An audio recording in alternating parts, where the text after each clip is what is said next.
Hello everyone. I think आप सभी लोगों ने अपना एडमिट कार्ड डाउनलोड कर लिया होगा।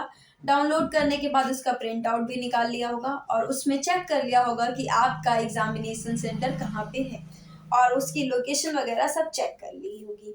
तो चलिए आगे बात करते हैं कि चलिए आपने एडमिट कार्ड डाउनलोड कर लिया है, लोकेशन वगैरह चेक कर ली है, अब आगे क्या इस वीडियो में और क्या है।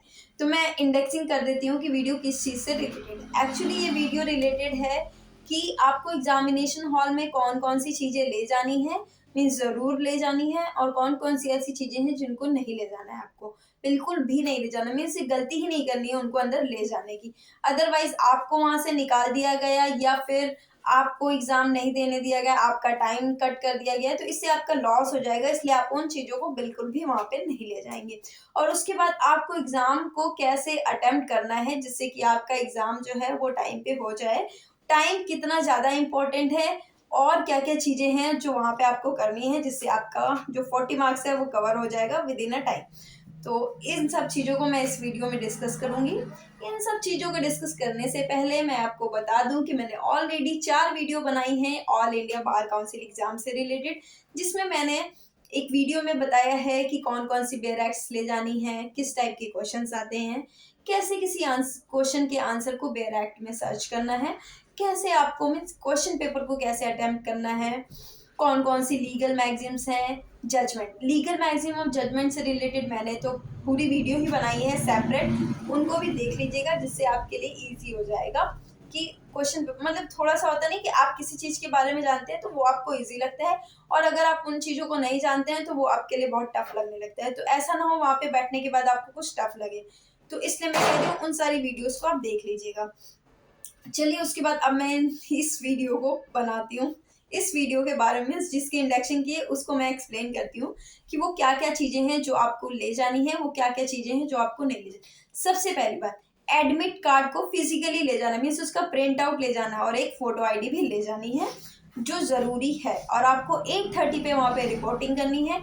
10:15 है या 10:30 के बाद आपको वहाँ पे एंट्री नहीं मिलेगी। तो इस टाइमिंग को जरूर, मीन्स आपने यहाँ तक आ गए हैं तो अब आपको एग्ज़ाम देना है और एग्ज़ाम में पास होना है, ये बहुत ज़रूरी है। ऐसा नहीं है कि आपने बस अब मीन्स इन सब चीज़ों की वजह से आप टाइमिंग लेट हो गए, आपको वहाँ से हटा दिया जाए कि आप एग्ज़ाम नहीं दे पाएंगे क्योंकि आप लेट हो गए, तो ये अच्छा नहीं होगा। ये मीन्स ये सारी चीज़ें आपके साथ नहीं होनी चाहिए। मीन्स आपको एग्ज़ाम देना है और पास होना है, आपकी किसी गलती की वजह से आपको फेल भी नहीं होना है। तो ये सारी चीज़ों को ध्यान रखिएगा। फिर हम बात करते हैं कि क्या क्या चीज़ें आपको मिस नहीं करनी है। देखिए एक्चुअली मैं ये वीडियो नहीं बनाती, बट आज मैं कुछ लोगों से मिली, उनसे मैंने बात किया, उन वो लोग थे जिन्होंने ऑल इंडिया बार काउंसिल 16 दिया था। ये जो एग्ज़ाम है all India bar council exam 16, वो उन्होंने दिया था, और उनमें से कुछ लोग हैं जो पास हो गए हैं और कुछ लोग हैं जो फेल हो गए। जो फेल हो गए मैंने उनसे भी बात की है, जो पास हो गए हैं उनसे भी बात की। तो ऐसी कौन सी मिस्टेक थी जो उन लोगों ने कर दी जिससे वो फेल हो गए, उनको फिर से एग्ज़ाम देना पड़ रहा है।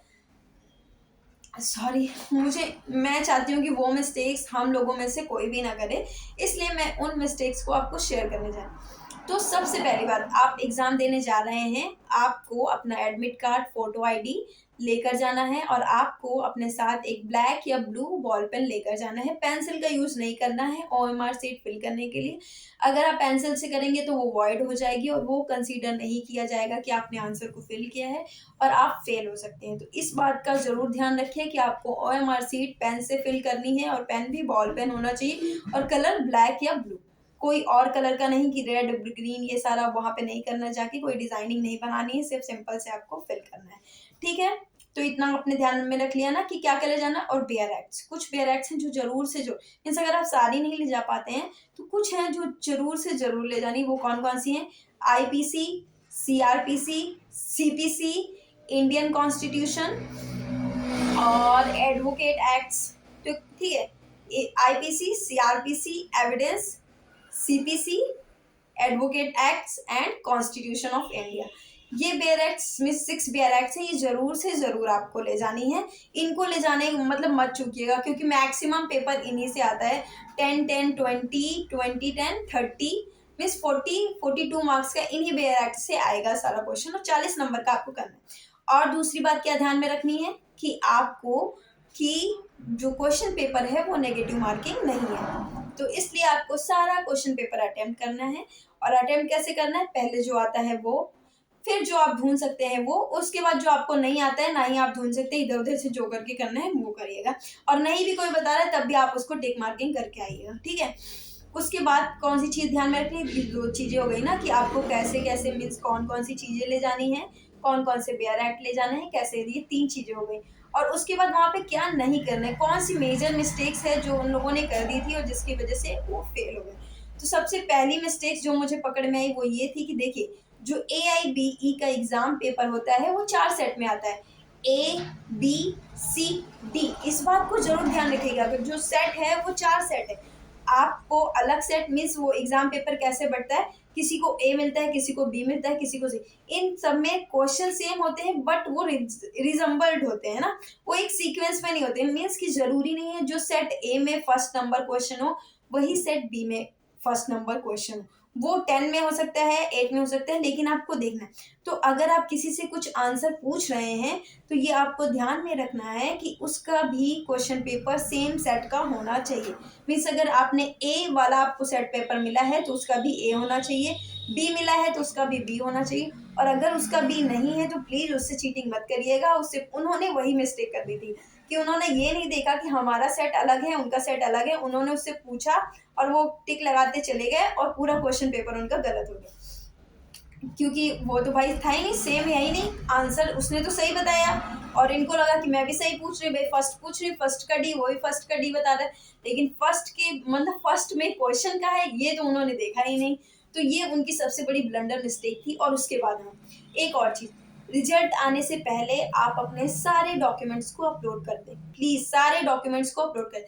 एक लोगों का इसीलिए रिजल्ट नहीं शो हुआ क्योंकि उन्होंने डॉक्यूमेंट को अपलोड नहीं किया था, और उसके बाद वो पता नहीं दुनिया भर के एरर्स बताता रहा बाद में, और उसने अपलोड मतलब उसने नहीं लिया, इनका जो डॉक्यूमेंट जो बाद में वो अपलोड कर रहे थे वो नहीं लिया। तो इस बात का ध्यान रखना है कि आपको डॉक्यूमेंट्स अपलोड कर देना है। और उसके बाद प्लीज मोबाइल फोन मत ले जाइएगा। देखिए वहां पे 40 नंबर का आपको क्वेश्चन अटेम्प्ट करना है, वो सब आपको आएगा, हमें आएगा, हमें पता है।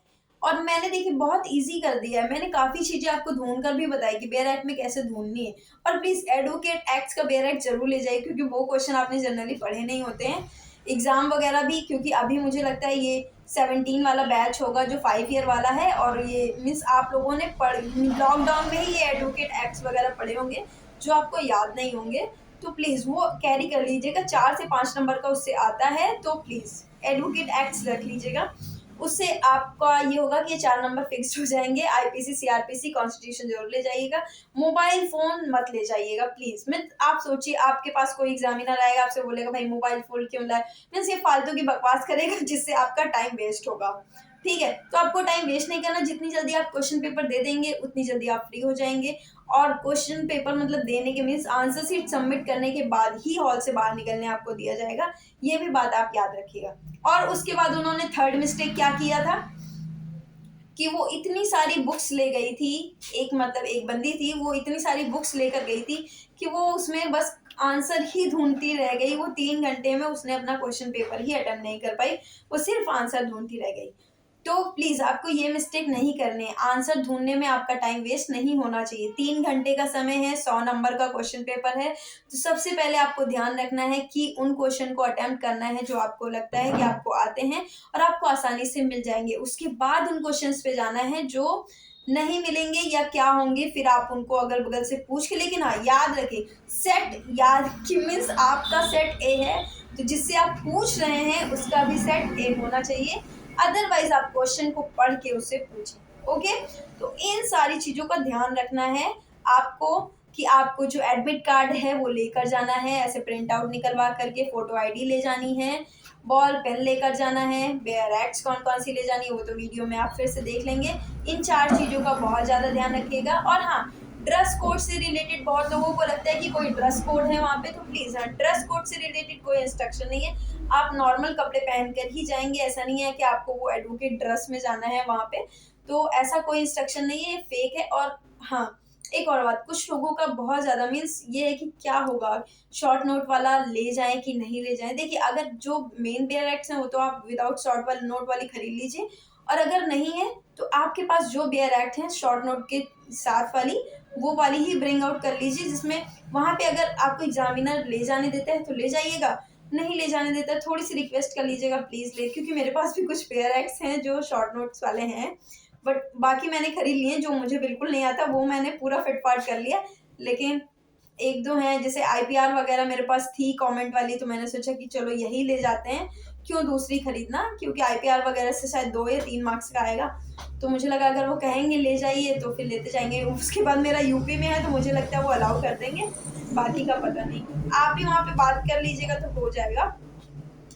बाकी कुछ हैं जो ले लीजिएगा आप, मतलब जैसे कॉन्स्टिट्यूशन, सीपीसी, सीआरपीसी, आईपीसी और एडवोकेट एक्ट्स, इन सारे का ले लीजिएगा। एनवायरमेंट वगैरह एक बंच भी आया है बुना पूरा बेयर एक्ट का विदाउट शॉर्ट नोट वाला ना, वो शायद 1500 या 1600 समथिंग का है, लेकिन मेरे पास मैक्सिमम थी तो इसीलिए मैंने अवॉइड किया उसको लेने से। लेकिन अगर आपके पास नहीं है तो ले ली। अगर आप यूपी के हैं तो इलाहाबाद हाई कोर्ट में ही आपको मिल जाए, मीन्स ये लखनऊ बेंच में आपको मिल जाएगी।